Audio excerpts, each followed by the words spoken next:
ApoE4 carriers have a higher risk for developing AD, and it's particularly bad for people who have two alleles, one from the mother, one from their father. You can be tested, so you can take a genetic test to figure out what your ApoE status is, and if you're an ApoE4 carrier. To date, if you look at recommendations for ApoE4 carriers, they really include lifestyle recommendations like diet, Mediterranean diet, fresh fruit, veg, nuts, oils, fish. There are other things that are kind of, I mean, it's really a matter of, I have this gene, I'm more susceptible, so I should try, I can't control my genetics, but I can control my environment. So I control things like my diet. Also, hearing loss has been shown to be something that contributes to dementia. Getting your hearing checked regularly, not smoking, keeping your mind and body active. Things like diabetes are so people who are type 2 diabetic have a higher risk of Alzheimer's. That is particularly associated with ApoE4.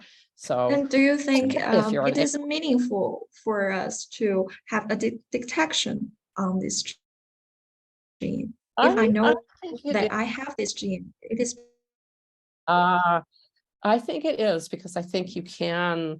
I would love to say that we right now have a magic bullet that if you have this gene, you could be given a pill that, but at the moment, it's really about controlling environmental factors that can contribute. You wanna not end up with diabetes. So you want to not smoke, you want to eat a good diet.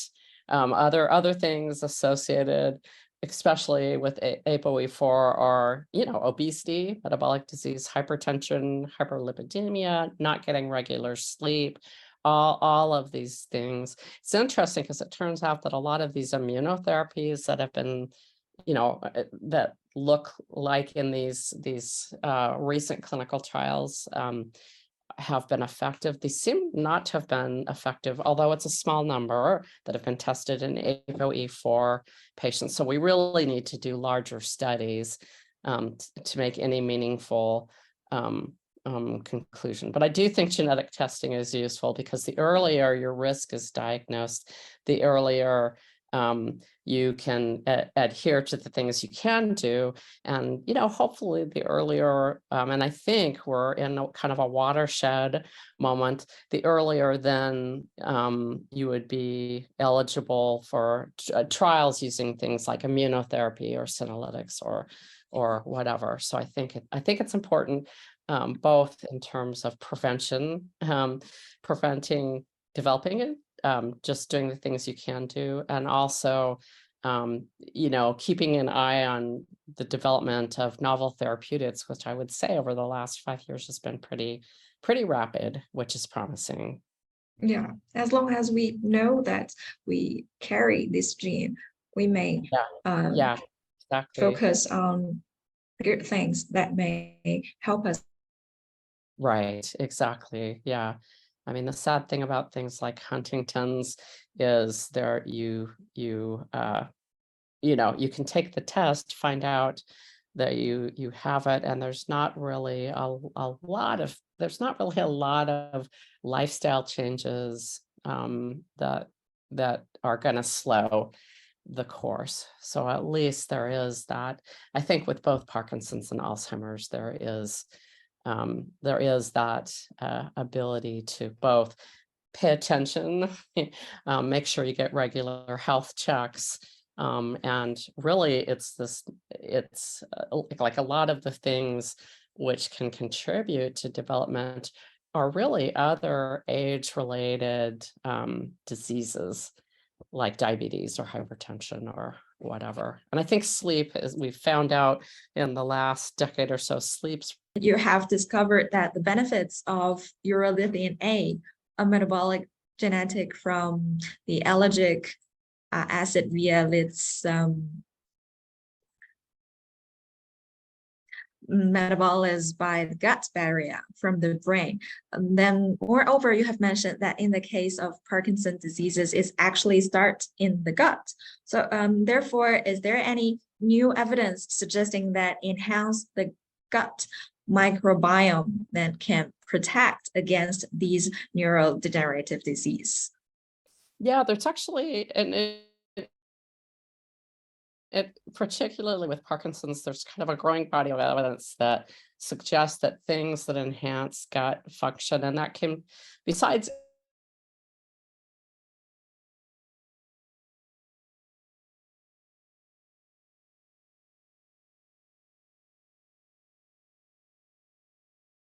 neurons in the brain. But as I sort of mentioned, there are patients who have 10, 20 years before they start showing motor dysfunction associated with PD, they have gut issues. So they might have inflammatory bowel syndrome, constipation, etc.